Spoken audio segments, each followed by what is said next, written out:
잠그고 있어. 자, 네. 됐다.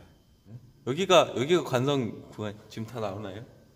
나오는 거 같아. 다 보여줄 수 있나? 그렇지.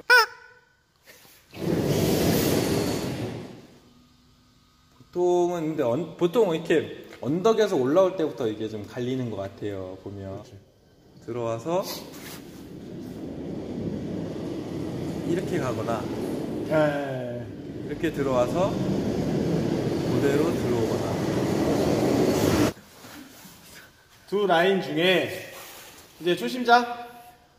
뭐 초심자를 떠나서 특히 이거 이렇게 사장님 그 말씀하셨다시피 이 서킷의 정답의 라인은 없지만, 그렇지.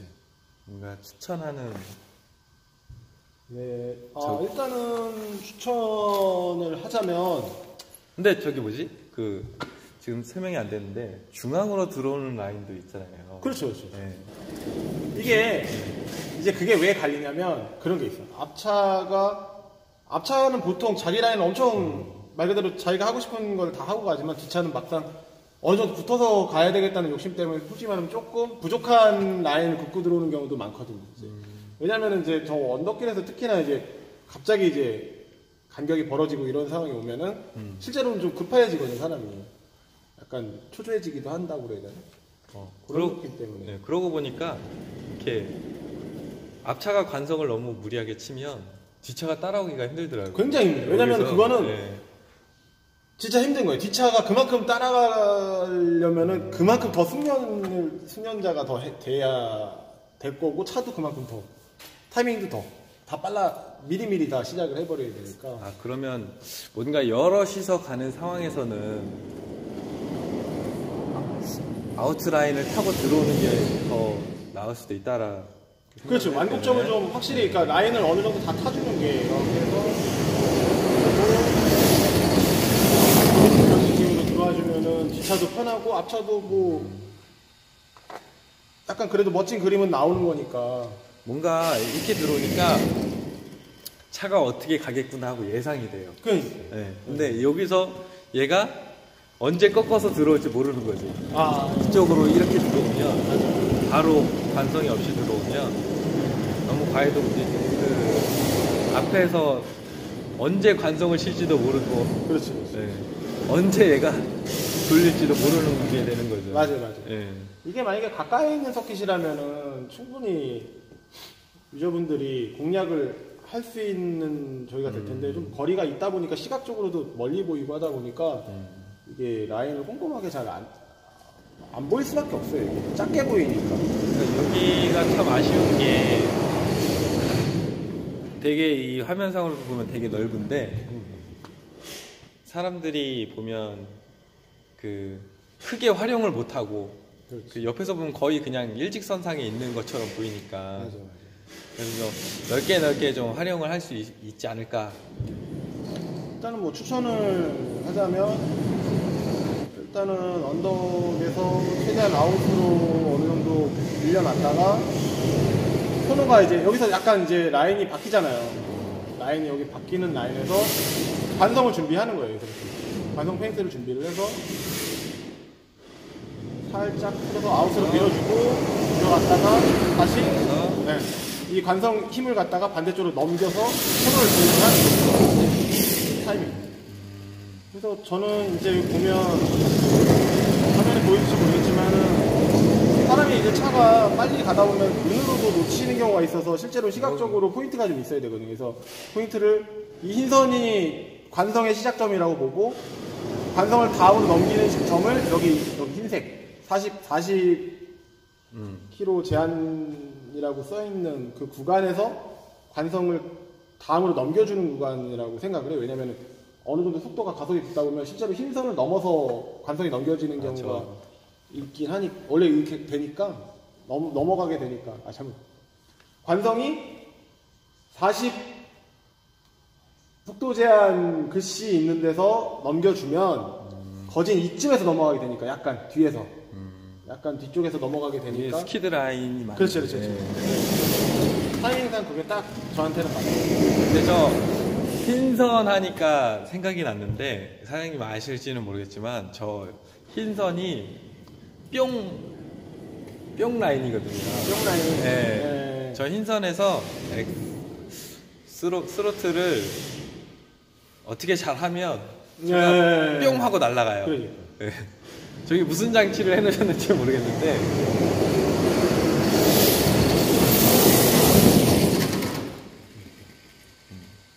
아무튼 뭐 뿅. 그러니까 이게 관성이라는 거는 차 무게를 지탱하고 있는 점을 바꿔주면서 힘을 좀 더 얻는 거잖아요. 실제로는. 약간 거기에서 제어성도 찾는 거고. 이게 딱딱한 차로는 이 고객길에서는 되게 멋있는 그림을 못 낼 거예요. 이게 솔직히 말하면 보는 재미를 위해서 만든 서킷이기 때문에 실제감이 더 들고 안 들고의 차이가 거기서 나요. 그러면 얘가 확실히 앞에서 쏟아져 줘야 차가 보는 재미도 있고 느낌이... 실제로 라운딩을 해도 하다 보면 느낌이 약간 하드한 서스펜션 쇼크보다는 약간 어느 정도 좀 점도 쫀득하다고 그래야 되나? 쫀득한 물론 이 차가 세팅이 뭐 그렇게 완벽한 건 아니지만 완벽하지 않네요. 약간 이런 뭔가 좀 내려갔다가 올라오는 속도가 조금 약간 더딘 물렁하게 내려가면서도 너무 빨라도 안 되고 그렇다고 너무 느려도 안 되고 그건 이제 자기 사용자 감이잖아요 어차피. 뭐 요런 느낌이지 않을까 싶습니다. 네, 그렇군요. 이 다운힐을 공략하기 위해서 부드러운 쇼크는 어느 정도 그렇죠. 그거는 뭐 누구나 다 알고 있는 거니까 이제 유저분들은 대부분 다 알고 계시는 거고. 여기가 굉장히 어렵지만 막상 알고 나면 쉬워. 근데 그 쉬운 부분에서 또 단계별로 올라가다 보면은 되게 여러 가지를 알 수 있는 그런 데죠. 네.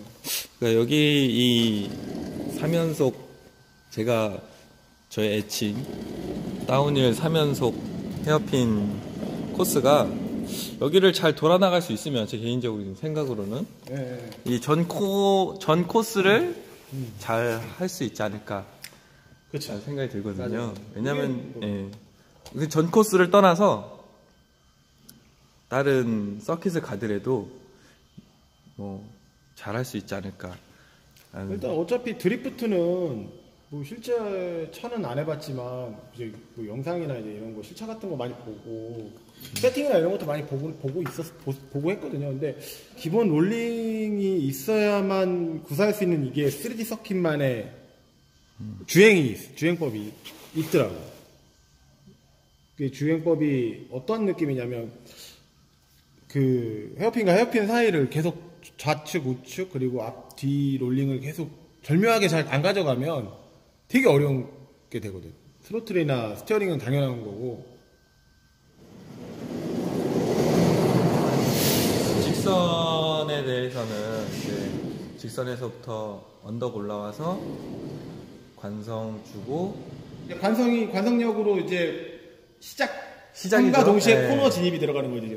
거기서부터 이제 관성이 이제 끊어지지 않고 제 생각으로는 저기서부터 시작된 관성이 그렇죠. 이 헤어핀이 끝나는 구간까지 계속 이어진다고 생각을 하거든요. 항상 그걸 계속 유지를 하는 게 사실 3인칭으로 되게 어려워요. 어려운데 그렇죠. 우리는 차에 타고 있는 게 아니다 보니까 타고 있는 게 아니기 때문에 근데 이제 어느 정도 점점 하면은 보는 눈이 좀 약간 그쵸. 좀 세밀해지니까 나중에는 조금씩 더 차 자세나 이런 움직임이 보이게 된다. 그러니까 계속 보다 보면 자연스럽게 좀 보이는 그런 느낌이죠. 근데 지금 보면은 그러면 제가 이 헤어핀이 참 재밌는 이 관성을 유지하는 그 스킬이라고 해야 되나? 재미라고 해야 되죠? 그 재미죠. 이 관성을 유지해야 되는 이 재미가 좀 있어요. 이게 관성이 풀리지 않고 그렇죠.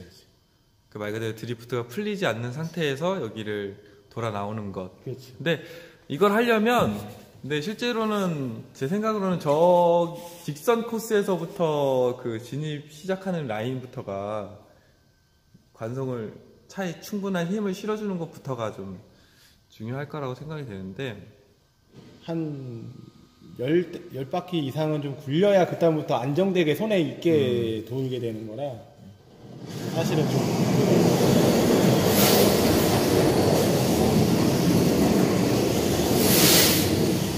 사실은 이제 여기서 보면은 코너 다운힐에서는 필수가 브레이크 굉장히 중요하거든요. 하중을 앞쪽으로도 어느 정도 배분을 주는 것도 되게 중요해서 왜냐면 이제 보통 이제 후륜이다 보니까 스로틀을 당기면 당기는 양만큼 점점 계속 뒤쪽으로 리어 쪽으로 이제 하중이 흐르게 되는데 다운힐에서는 앞에도 되게 중요하거든요. 또 앞에도 신경을 써줘야 되고 그래서 우리 이제 앞에 말 그대로 앞바퀴에 브레이크가 없으니까 뒤에 사이드 브레이크로 하다 보니까 실제로는 뭐 약간의 뭐 힐앤토 느낌 정도만 살짝 그렇게 나는 거죠. 실제로 이제 사이드를 치는 경우에는 데턴 같은 데죠. 이제 칸사이 같은 큰 코너 시작 도입부에서 제어를 하기 위한 사이드를 치는 경우도 있고 미끌리기 위한 또 사이드도 있긴 하지만 일단 여기는 제일 중요한 게 브레이킹. 그러니까 약간 반브레이크나 살짝 슬립이 덜 날 수 있는 그런 이제 하중을 좀 앞으로 줄 수 있는 그런 브레이킹은 그러면 어디 포인트에서 그거를 이제 많이들 물어보시는데 3D 서킷 같은 경우에는 이런 사이드 개념이 아니고 브레이킹 개념 이게 말 그대로 브레이킹 개념이다 보니까 실제로 프론트 브레이크는 차가 날리고 있는 상황에서 잡아봐야 오버스핀을 유발할 수밖에 없어요. 그러니까 기본적으로 한번 코너 진입 전에 좌우로 날렸던 하중을 순간적으로 앞에다 살짝 던져주는 거지. 던져주면서 자연스럽게 프론트 그립도 살아나면서 언더스티어를 안 내고 코너를 탈출하는 거죠. 그러니까 여기는 프론트 그립도 코너가 좁다 보니까 프론트 그립이 살아 있어야지 걸어 나갈 수 있는 코너죠. 저 칸사이 구간이나 이런 데랑은 다르게. 그렇지. 그래서 참 세팅하기 어려워. 저쪽에서는 날려야 되고 여기서는 잡아야 되니까. 그렇죠. 이 두 군데를 다 만족하기가 쉽지는 않더라고요.